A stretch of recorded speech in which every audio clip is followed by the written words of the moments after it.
आनंदम परम सुखदम केवलम ज्ञान मूर्तिम द्वंद्वातीतं गगन सदीशं तत्त्वम् असि आदिलक्ष्यम् एकमनित्यं विवरम् अचलं सार्वधि साक्षिभूतं भावातीतं त्रिगुणरहितं सद्गुरुं तं नमामि। अखंडमंडलाकारं व्याप्तमेन चराचरं तत्पदं दर्शितं येन तस्मै श्री गुरुवे नमः। सद्गुरु भगवान की जय। सतयुग प्रवर्तक युग संचालक चतुष्मलिका में नवम अवतार आदि नारायण भगवान श्री मायानंद चैतन्य द्वारा संस्थापित केंद्रीय अध्यात्म विज्ञानशाला ओंकारेश्वर पूर्वी निमाड़ मंधाता जिला खंडवा मध्य प्रदेश के अंतर्गत संचालित उपकेंद्र ईश्वर नगर नागपुर महानगर महाराष्ट्र में आप सभी अभिन्न आत्मीय जनों का सादर अभिनंदन है, वंदन है। हम सबके बीच में परम आदरणीय श्री स्वानंद जी, श्री संत कुमार वर्मा, संत राम वर्मा जी, भैया जी क्या नाम है? नरेंद्र जी, पवन कावरे जी, दयालु जी, आदरणीय गंगाराम जी और श्री गणेश गुप्ता जी, आप सबका पुनः पुनः अभिनंदन है। आप प्रथम संचालक से लेकर षष्ठम संचालक तक उनके चरणों में बार बार अभिनंदन है, सादर नमस्ते है। हम सब यहाँ पर साप्ताहिक प्रति रविवार को भगवान की विद्या को सुनने और सुनाने, समझने और समझाने के लिए इस उपकेंद्र विज्ञानशाला में आते हैं। हम यहाँ पर आते हैं तो किसी प्रकार का किसी को उपदेश नहीं करते। हम जैसे पाठशाला में बच्चे लोग गुरुजी के द्वारा बताए हुए जो शिक्षा अध्ययन किए रहते, ग्रहण किए रहते हैं, उसी को वहाँ पाठशाला में जाकर उनको पुनरावृत्ति करते हैं, मनन चिंतन करते हैं और अपने अनुभव को वहाँ पर सबको बतलाते हैं। तो वही परंपरा को निर्वहन करते हुए मैं भी भगवान मायानंद चैतन्य द्वारा जो भी सद्गुरु प्रदत्त विद्या सर्वांग योग के माध्यम से मनन चिंतन माया है, उसी को आपके साथ सबके सामने स्वानुभव रखने की कोशिश कर रहा हूँ। यह सर्वविदित है, भगवान श्री मायानंद चैतन्य बहुत दुख तकलीफ उठा के अपने सद्गुरु स्वामी विशुद्धानंद सरस्वती से 1885 में ये वस्तु रूप में उसको ये त्रिपुटी में विद्या उनको प्राप्त हुआ था। लेकिन ये सिर्फ 3 मिनट के सत्संग में उन्हें सिर्फ और सिर्फ एक मोटा मोटा ज्ञान मिला था। स्वामी विशुद्धानंद सरस्वती भगवान मायानंद चैतन्य को उस समय उसकी उम्र मुश्किल से 16 से 17 वर्ष के बीच में थी और एक वहीं पे कंकड़ को उठा के उनको ये बताए थे कि अपने सहित दिखने वाला विश्व ही विश्व रूप परमात्मा है। आपके आने के पहले इस विद्या को मैं 2 लोगों को और दिया था, उनका कहीं कुछ अभी तक अता पता नहीं है। और इस विद्या को यत पिंडे तत् ब्रह्मांडे, इसको जो भी इस बीज का वृक्ष बनाएगा वही इस कलयुग में 5000 वर्ष बीतने के बाद नवम मूर्त अवतार का वही पद को ग्रहण करेगा, वही नवम अवतार कहलाएगा। ऐसा स्वामी विशुद्धानंद सरस्वती जी ने दिए और भगवान ने आके बहुत मनन चिंतन किए। हम सबको मालूम है। और 1909 में उन्होंने दिव्य दृष्टि लिखे, लेकिन सर्वांग योग लिखने में भगवान को 34 वर्ष लगा। 34 वर्ष। अब 34 वर्ष क्यों लगा, इसके पीछे भी बहुत बड़ा कारण है। और प्रश्न ये उठता है, हम यहाँ पे जो भी कुछ सुन रहे हैं, स्वयं को तो समझ में आ जाएगा, लेकिन औरों को हमें कैसे अनुभव में करा देना है, ये अनुभव के लिए भगवान को 34 वर्ष तक के वो मनन चिंतन करने के लिए वो समय लगा कि दूसरे को अनुभव कैसे कराना है। इसके लिए तो भगवान ने नया कुछ भी नहीं बताए, जो हमारे वेद और शास्त्रों में, पुराणों में और श्रीमद् गीता उपनिषद में, वही चीजों को भगवान ने सर्वांग योग के माध्यम से बताए। हजारों श्लोक है, 1 लाख के ऊपर श्रीमद् भागवत में है, 700 श्लोक श्रीमद् गीतोपनिषद में है। लेकिन विस्तृत न करते हुए भगवान ने सिर्फ और सिर्फ 8 अध्याय 59 श्लोक के माध्यम से इस भगवान को अपने सहित यत् पिंडे तत् ब्रह्मांडे, ये दिखने वाला विश्व स्वरूप परमात्मा करके भगवान ने हम सबको बता दिया। रामचरितमानस में भी लक्ष्मण जी को श्री राम जी ने बताए हैं कि थोड़े में महकथा बुझाई, सुनो तात मन मत चितलाई। मैं तुमको संक्षिप्त में ही लक्ष्मण इस चीज का वर्णन करता हूं कि विश्व ही विश्वरूप परमात्मा है, लेकिन इस समय तुम्हें क्या करना है, सुनो तात मन मति चित। तो अपने मन को, बुद्धि को और चित। अब चित क्या है, ये चित अंतःकरण का ही भाई है, अंतःकरण के ये अहंकार के ही पास रहता है, चतुष अंतःकरण में। और चित को समझना बहुत लेट से समझ में आता है, तुरंत समझ में नहीं आता साहू जी। जो चित जो है ये अहंकार के पास में रहता है, और चित्त के प्रतिबिंब से ही बुद्धि को प्रकाश मिलता है।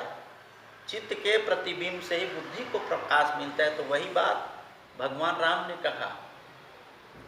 और जो गीता में भगवान श्री कृष्ण ने अर्जुन को कहा, अर्जुन ने कहा कि मैं आपका वो रूप देखना चाहता हूं, मैं आपका वो रूप देखना चाहता हूं, ईश्वरी रूप देखना चाहता हूं, अव्यय रूप देखना चाहता हूं, वो मुझे दिखलाने की कृपा करें। मद अनुग्रहाय परमम गुह्यम अध्यात्म संजितम। ये सबसे विवादास्पद जो लोगों ने बना के रखा है, ये सबसे ज्यादा 11वां अध्याय है। 11वां अध्याय का नाम है विश्व रूप दर्शन योग। तो 11वां अध्याय का पहला श्लोक ही शुरू होता है, मदानुग्रहाय परमम गुह्यम अध्यात्म संजितम यत् उक्तम मचस्तेन मोहम विक्तम। आपने जो पहले मुझे बतलाए भगवान, वो तो मैं पूरा समझ गया, बोले वो तो मैं समझ गया, लेकिन मैं भवाय पौहि विस्तरसो श्रुतौ भूतानाम त्वतः कमल प्रत्याक्ष महात्मम अपि चाप्यम। मैं उस अविनाशी विद्या के महत्व को जानना चाहता हूँ। एवं एतत् यथात्म त्वम आत्मा नाम परमेश्वर ततो में द्रष्टुम इच्छामि ते रूपमेश्वरम। यदि आप मुझे दिखाना चाहते हैं तो आप अपना ईश्वरी पुरुषोत्तम रूप को दिखाएं। 5 बार कहा भगवान ने पश्य पश्य पश्य, लेकिन अर्जुन को समझ में नहीं आया। अंत में कहा एक स्थम जगत कृष्णम पश्चाद सचराचरम मम देहे गुडाकेश यच्चन्न द्रष्टुम इच्छसि। तुम मेरे शरीर में ही इस विश्व परमात्मा का दर्शन करो। लेकिन वहां भी अर्जुन को नहीं हुआ। जब अर्जुन जैसे महाज्ञानी को, महात्मा को नहीं हुआ, तो हम और आप सबको इस धारण करने में कितना समय लग सकता है। अंत में भगवान को कहना पड़ा, 8वां श्लोक 11वां अध्याय का 8वां श्लोक में भगवान ने कहा है, ना तो माम शक्य से द्रष्टुम अनेन एव स्वचक्षुषा, ना तो माम शक्य से द्रष्टुम अनेन एव स्वचक्षुषा। हे अर्जुन, तुम अपने इस प्राकृत नेत्रों से, चर्म चक्षु से मुझे नहीं देख सकते। अब यहाँ ना तो माम शक्य से द्रष्टुम अनेन एव स्वचक्षुषा दिव्यम ददामि ते चक्षु पश्चिमे योगम ईश्वरम। मैं तुमको निर्मल दृष्टि देता हूं, उससे तुम देखोगे। अब बताइए, यहाँ पे दृष्टि तो दो होता है, दृष्टि तो दो ही होती है ना, हमारे चर्म चक्षु दो हैं। अब व्याकरण की चर्चा कर ले। मैं बहुत बड़ा विद्वान तो नहीं हूं। यदि व्याकरण के दृष्टि से देखें तो भगवान ये कहते तौ, द्विवचन में संस्कृत को दो को तौ बोलते हैं, एक वचन में स बोलते हैं, सर्वनाम है। लेकिन यहाँ पे भगवान क्या बोल रहे हैं, दिव्यम ददामि ते। अब आंख तो दो है, लेकिन यहाँ पे भगवान क्या बोल रहे हैं, ते मतलब होता है बहुवचन, ते चक्षु पश्चिमे योगेश्वरम। लेकिन 7वां अध्याय में भी भगवान ने क्या कहा अर्जुन को, ज्ञानम ते अहम स विज्ञानमिदं वक्षिष्याम्यशेषतः। वहां पे भी ते शब्द आया है। इनको हमें विचार करने की जरूरत है स्वानंद जी। ज्ञानम ते अहम स विज्ञानमिदं वक्ष्याम्यशेषतः यत् ज्ञात्वा नेह भूयो यत् ज्ञातव्यम अवशिष्यते। हे अर्जुन, मैं तुमको वो विद्या देना चाहता हूँ, वो बात बताना चाहता हूँ जिसको जानने के बाद इस पूरे संसार में और कुछ जानना, इस भूमंडल में जानना और कुछ बाकी ही नहीं रहता। मैं वो चीज बताना चाहता हूँ। तो कहने का मतलब दिव्य दृष्टि का मतलब वो नहीं होता जो हम और आप सोचते हैं कि जैसे बहुत सारे लोगों को मन में भ्रांति है कि संजय वहां बैठे बैठे, राजमहल में बैठे बैठे उनको धृतराष्ट्र को बतलाते थे। वो दिव्य दृष्टि नहीं है। ये दिव्यम ते, ये बहुत सारे बात बतलाना चाह रहे हैं विश्व रूप परमात्मा के, वो दिव्य दृष्टि है। तो भगवान ने अर्जुन को वही बताया। और एक प्रश्न यहाँ पे ये, इसको चालू कर दो ना, ये होता है क्या कुछ। सबसे प्रॉब्लम ये हुआ कि वहां पे श्रीमद् गीतोपनिषद में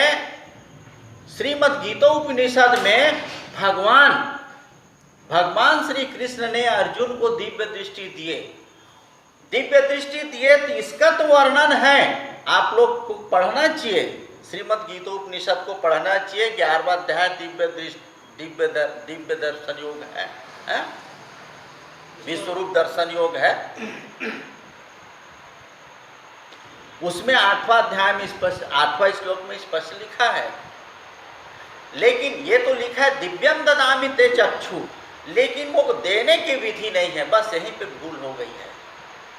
अब मैं ये नहीं कह सकता कि भगवान से भूल हो गई है, क्योंकि हमको ये हम अधिकारी नहीं हैं, हमको अधिकार ही नहीं है शब्द बोलने का, क्योंकि हमें तो पूरा सर्वांग योग ही अभी याद नहीं है, उनके शब्द के शब्दार्थ नहीं मालूम है। और ये तो श्रीमद् गीतोपनिषद की बात है। लेकिन पूरे आप 700 श्लोक को देख लीजिए, वहां पे कहीं पर भी अर्जुन को भगवान ने दिव्य दृष्टि कैसे दिया, इसका वहां पे वर्णन नहीं है। संजय ने भी धृतराष्ट्र को भी बतलाया, लेकिन इन्होंने वहां पर भगवान ने अपना मत दिया है कि एक क्षत्रिय को क्षत्रिय उपदेश कर सकता है, एक क्षत्रिय को क्षत्रिय उपदेश कर सकता है, या एक क्षत्रिय को एक ब्राह्मण उपदेश कर सकता है। लेकिन संजय ना क्षत्रिय था ना ब्राह्मण था। जैसे हमने पढ़ा है उसी चीज को मैं बता रहा हूं कि संजय ना क्षत्रिय था ना ही ब्राह्मण था। और शास्त्र रूढ़िवादिता के हिसाब से वहाँ पे वो उपदेश नहीं कर सकते, क्योंकि संजय तो एक गुप्त पत्रकार था। तो ये बहुत सारे बातें हैं, और आज हजारों लोग श्रीमद् गीतोपनिषद के बहुत सारे लोग भाष्य करता है, लेकिन जो दिव्य दृष्टि का यथार्थ ज्ञान किसी के पास नहीं है। तो इसका मतलब क्या हुआ, उसको अवतार ही आके उसको बतलाते हैं। गीता श्रीमद् गीतोपनिषद अध्याय 4 श्लोक 1 के सिद्धांत अनुसार ये जो विद्या है लुप्त हो जाती। इमं विवस्वते योगम प्रोक्तवान अहम अभ्यम विवस्मान मन में प्रामनुच्छा के प्रवृत्त एवं परंपरा प्राप्तम इमं राजस्यो विदु सा एव अयम मया ते यद्य योगा प्रोक्ता पुरातना भक्तो असि में सखा चायति रहस्यम ही एतत्। यह विद्या लुप्त हो गई थी अर्जुन, वह मैं पुराना विद्या आपको बतला रहा हूँ। अब वहाँ पे भगवान किस उद्देश्य से, कौन सी स्थिति में वहाँ पे बैठे हैं कि उनको खड़े होके अर्जुन को उपदेश दे रहे हैं, ये ही हमें मालूम नहीं है। वहाँ भगवान कृष्ण उपदेश नहीं कर रहे हैं अर्जुन को, क्योंकि वहाँ पे स्पष्ट लिखा हुआ है इमं विवस्वते योगम प्रोक्तवान अहम अभ्यम। इस अविनाशी विद्या को सबसे पहले मैंने किसको बतलाया था, सूर्य को। तब तो अर्जुन ने वहां पे प्रश्न किया ना, अपरम भव तो जन्म परम जन्म विवस्वतो, आपका जन्म तो अभी हुआ है और भगवान विष्णु तो कब से। तो इसका मतलब क्या हुआ कि वहां पे भगवान कृष्ण अपने आप को विश्व रूप परमात्मा का अधिष्ठान रख के ये विद्या बतलाए थे। कारण कि ये जो अविनाशी विद्या सबसे पहले किसको प्राप्त हुआ था, भगवान विष्णु को, इसलिए उसका परंपरा चला। तो भगवान ने यही बतलाया, मायानंद चैतन्य ने, धन्य है हम और आप सब अभिन्न आत्मी जन, कि जिनके हजारों जन्म के जब प्रारब्ध खत्म हो जाता है और पुण्योदय होता है, तब ऐसे विद्या के नजदीक में आने का सौभाग्य प्राप्त होता है। तो भगवान ने यही बतलाया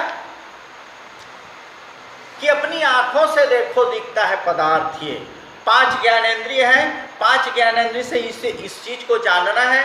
आंख से हम देखेंगे तो रूप ही दिखेगा। अब जब यहाँ से देखना शुरू करते हैं तो अब दिख रहा है कि नहीं दिख रहा है, अब भी दिख रहा है, हाथ दिख रहा है। तो यहाँ से देखना जब शुरू करेंगे तो जहाँ भी देखेंगे रूप ही दिखेगा।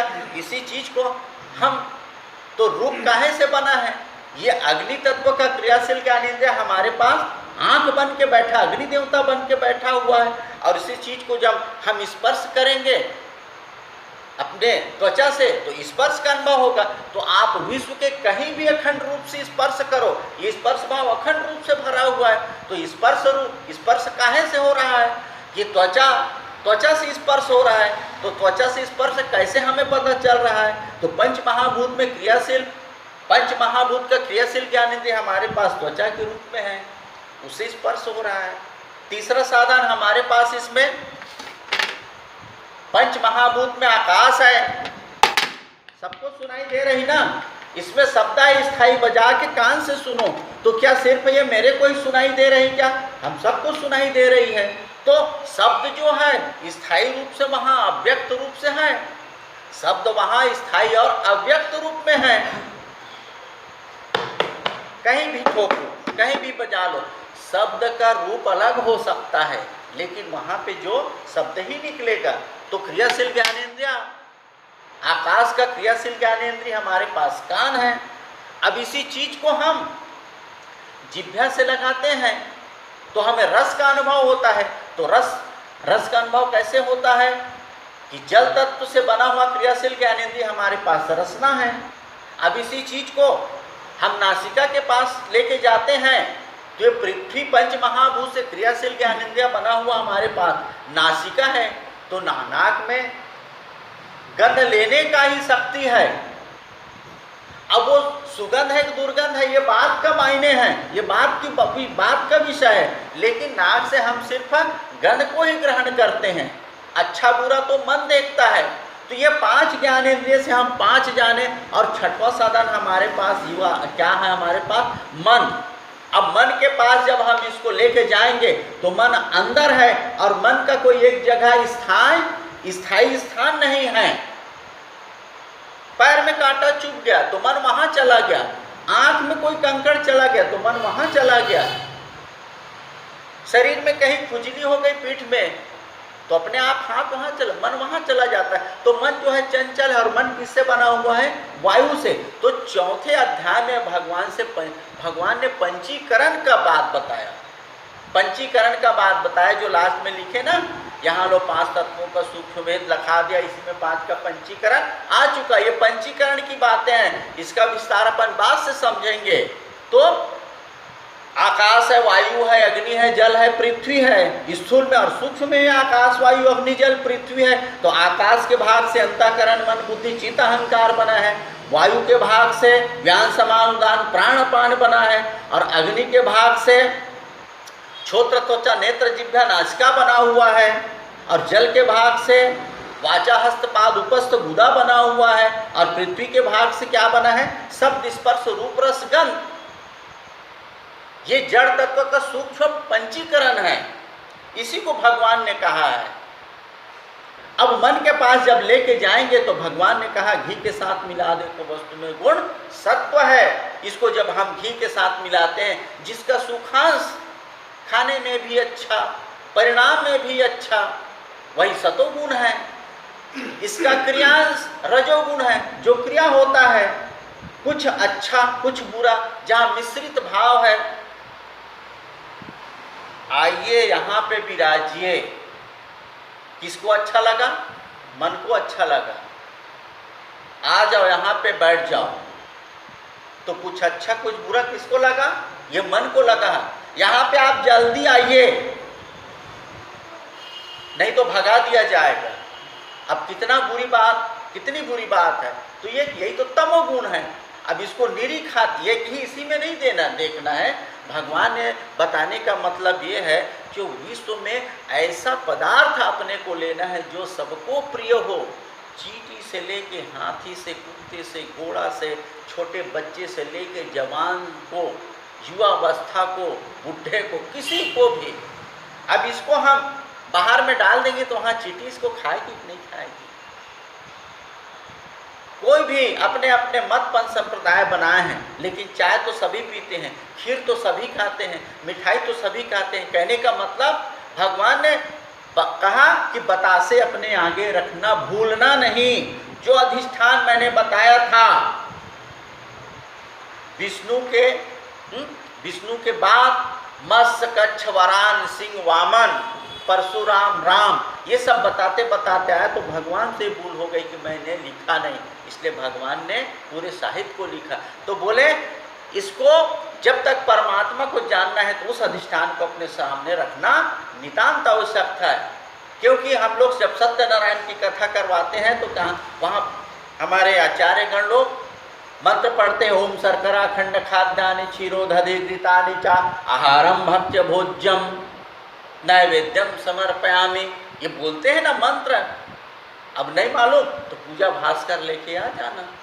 गीता प्रेस गोरखपुर में मिलती है वो बुक। पूजा भास्कर में पूरा जितने पूजा पद्धति वो दिया हुआ है। तो मन के पास लेके जाते हैं तो 3 भावना से देखते हैं। अब 5 ज्ञानेंद्रिय और 6वां मन, जो इसको जाना और पहचाना, उसी को कहते हैं क्षर। क्षर मतलब बदलते हुए रूप में। उसका स्थायीपना नहीं रहता, लेकिन वो है, बदलते हुए रूप में रहना ही क्षर है। और इसी चीज को जब हम खाते हैं, जीवों में अन्य के द्वारा ये तीनों स्थूल रूप से कपवात बने, पित्तवेग से कूदने लगे।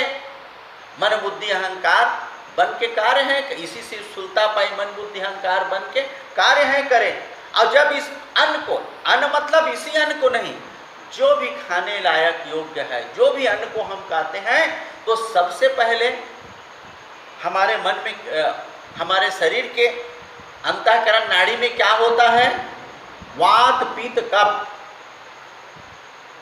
तो कफ जो बनता है, प्रकृति में 3 गुण हैं, सतो रजो तमो। ये प्रकृति में है, ये प्रकृति का गुण है। और हमारे भौतिक गुण हमारे शरीर के अंदर में है। तो सबसे पहले किसी भी चीज को हम जिसको हम जड़ बोलते हैं, जड़ मतलब गुण साम्यावस्था में रहता है, उसको जब हम ग्रहण करते हैं तो सबसे पहले वहां कफ धातु बनता है। कफ मतलब सतोगुण, सतोगुण मतलब बुद्धि, और दूसरा वात, वात मतलब मन, और उसी से रजोगुण, और तीसरा तमोगुण। तो तमोगुण मतलब पित्त धातु, ये हमारे शरीर में बनता है और वो बदलते हुए अवस्था में रहता है, लेकिन इसका हैपना कभी नष्ट नहीं होता। इसको तोड़ दो, टुकड़ा टुकड़ा कर दो, लेकिन इसका जो हैपना वो दिख ही रहा है। तो वैसी वो जो पिंड में और ब्रह्मांड हम अंश और अंशी भाव से हैं, तो ये बदलते हुए रहता है अस्थि भांति, और उसी को बुद्धि ने निश्चय किया है। इसलिए इसका अस्तित्व इसलिए है। कैसा है? बदलते हुए है। ये प्रियत्व है, ये भासता है, दिखता है, लेकिन ये कैसा है? प्रियत्व। तो प्रियत्व का अनुभव कौन करती है? ये बुद्धि। सातवां हमारे पास साधन है बुद्धि, ये निश्चय करती है। और भगवान ने कहा है कि जड़ चैतन्य की ग्रंथि छूटने का सुमार्ग ये बतासे अपने आगे रखना, भूलना नहीं। जैसे तुम जड़ बोलते हो, हकीकत में वो गुण साम्यावस्था है। जड़ मतलब अचेतन अवस्था, कुछ भी समझते हैं, लेकिन जड़ नाम गुण साम्या, इसी को क्षर बोलते हैं, इसी को अष्टधा प्रकृति बोलते हैं, इसी को साकार बोलते हैं।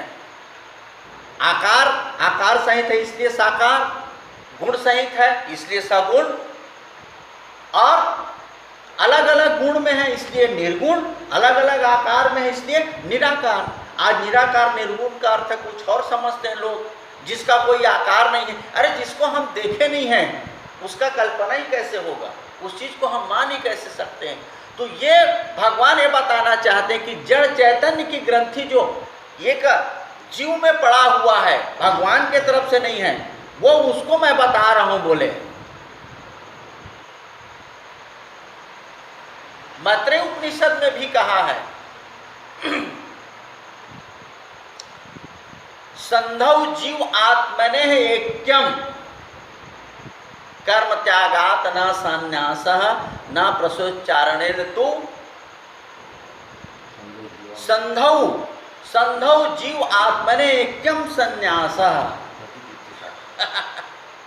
संधौ जीव आत्मने ऐक्य संन्यासः न प्रतिकीर्तिता।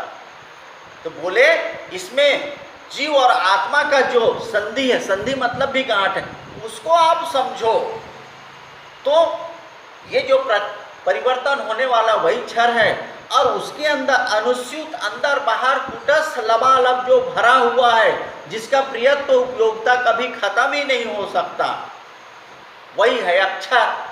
अभी सब लोग, हम लोग अभी पितृ पक्ष में अपने अपने कब नवमी को माता को दिए हम लोग, कोई 13 को, कोई 10वीं को अपने पिताजी को मिला है। तो क्यों मिला है? पिताजी तो नहीं है, वो प्रियत्व है ना, उसका ज्ञान हमारे लिए प्रियत्व है।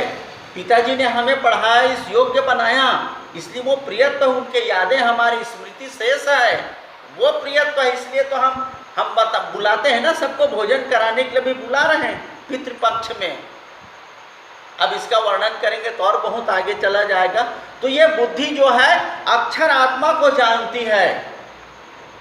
अब क्षर और अक्षर को तो जाने, लेकिन किसी को बोल सकते हैं क्या? दुकान में जाएंगे तो मेरे को क्षर देना, एक बोल रहा है मेरे को अक्षर, ये तो सब गड़बड़ हो जाएगा। इसलिए भगवान कहते हैं नाम है उसके आगे जान की बुद्धि ही जहाँ लय को प्राप्त होती वही सद्रूप जानना। इसलिए बोले ये क्षर और अक्षर को भी छोड़ो, नाम रख दो। तो 8वां साधन हमारे पास क्या है? स्वयं जीवात्मा, अहंकार। तो अहंकार ने इसको धारण किया है। अब ये देखो, नाम शक्कर है, वो पुरुषोत्तम भाव है, भगवान ने लिखा है। अब यहां प्रश्न ये उठता है कि शक्कर पुरुषोत्तम भाव है कि नाम पुरुषोत्तम भाव है? मुझे बहुत समय तक के, बहुत काल तक के नहीं आया स्वानंद जी, इसलिए मैं अपना अनुभव रख रहा हूं कि नाम शक्कर है, नाम पुरुषोत्तम भाव है कि शक्कर पुरुषोत्तम भाव है। अब हमें ये समझना है, तो समझना ये है कि नाम पुरुषोत्तम भाव है। संत राम जी वर्मा पुरुषोत्तम, स्वानंद जी पवन कावरे, तो पवन कावरे क्या है? ये पुरुषोत्तम भाव है। अब पवन कावरे बोलने से उसका अंदर बाहर हाथ पैर 5 ज्ञानेंद्री 5 कर्मेंद्री सब पूरा आ गया। अब लेकिन यदि हम देखा जाए, हमें देखें कि पवन कावरे है कहाँ, तो किसी एक जगह को नहीं बता सकते। बस उसी प्रकार से ये अंदर और बाहर जो भरा हुआ है, तो क्षर को भी छोड़ो अक्षर को भी छोड़ो, इसके लड़ाई में मत रहो। इसलिए इसका नाम रखो मिश्री बतासा। तो जब इसका नाम रख दिए तो आपका भी नाम है, इसका नाम विज्ञानशाला है। लेकिन ऐसे बता सकते हैं क्या कौन सा विज्ञानशाला पूरा है? उसी प्रकार से ये विश्व में जितने वाले जितने दिखने वाले जो परिवर्तन होते हुए जो दिख रहा है, वही क्षर प्रकृति है, वही अष्टधा है, वही साकार है। और जो बदलते हुए जिसका है पना है, वही विश्वरूप परमात्मा। परमात्मा नाम का कोई व्यक्ति नहीं है, उसका नाम दिया गया है, कल्पना किया गया है। तो इस नाम को धारण किया गया है, और नाम को जब धारण हो गया तो फिर करना क्या है? जब अपने को समझ में आ गया, अभी तक हमें समझते थे ये मेरी पत्नी है और उसके गर्भ से जो बच्चे पैदा हुए हैं वही मेरे बच्चे हैं, बाकी से मेरे को कोई लेना देना नहीं। लेकिन अब हम क्या समझ गए कि यत पिंडे तत् ब्रह्मांडे, ये ब्रह्मांड और पिंड का एकात्मता का मिलान हमें भगवान मायानंद चैतन्य करा दिया। जब मैं और आप तत्त्वमसि वह तू ही है, अहम ब्रह्मास्मि, अयम आत्मा ब्रह्म, सर्वम खलविदम ब्रह्म। जब पूरा ब्रह्म ही ब्रह्म है, मेरे सहित आप सहित सब, कहा आप सहित कहूँ तब गोविंद है, अपने सहित है ना गोविंद, तो वहाँ कोई अलग है ही नहीं है। तो बस जान के अपने को व्यवहार करना है, और व्यवहार ऐसे करना है कि कोई लेक्चरर है और मैं मजदूर हूँ, तो मैं लेक्चर का काम तो नहीं कर सकता। सर जी पत्रकार हैं, प्रवचन करते हैं, तो मैं प्रवचन तो नहीं कर सकता। इसलिए भगवान ने कहा कि ब्राह्मण के पास 9 गुण हैं, तो अपना शिक्षा का काम ईमानदारी से करे। क्षत्रिय के पास 7 गुण हैं। अब इसको श्लोक को पढ़ेंगे तो बहुत लंबा हो जाएगा। 7 गुण क्षत्रिय है, तो आप उसके ऊपर दया करो, उसकी रक्षा करो। वैश्य के पास 3 गुण हैं, तो आप उस हिसाब से अपना समाज का सेवा करो। और जिसके पास कुछ भी नहीं है, तो परिचर्यातकम शूद्रस्य अपि स्वभावम्, सेवा से कर सकते हैं। तो सेवा में भी बहुत, ऐसा नहीं है कि कोई जूता पालिश कर रहा है, कोई झाड़ू लगा रहा है, वही सेवा नहीं है भैया, ऐसा नहीं सोचना। डॉक्टर भी मरीज का सेवा कर रहे हैं, तो वो भी शूद्र है। एक जो आया है, नर्स है, मरीज की सेवा कर रही है, वो भी शूद्र है। एक मजदूर भी सामान ढो रहा है, वो भी शूद्र है। तो इसके बहुत सारे बहुत व्याख्याएं हैं। तो बस ये सेवा करना है। और जो मुझे अनुभव में आया, मैं यहीं पर अपने वाणी को विराम देता हूँ। बोले सद्गुरु भगवान की जय।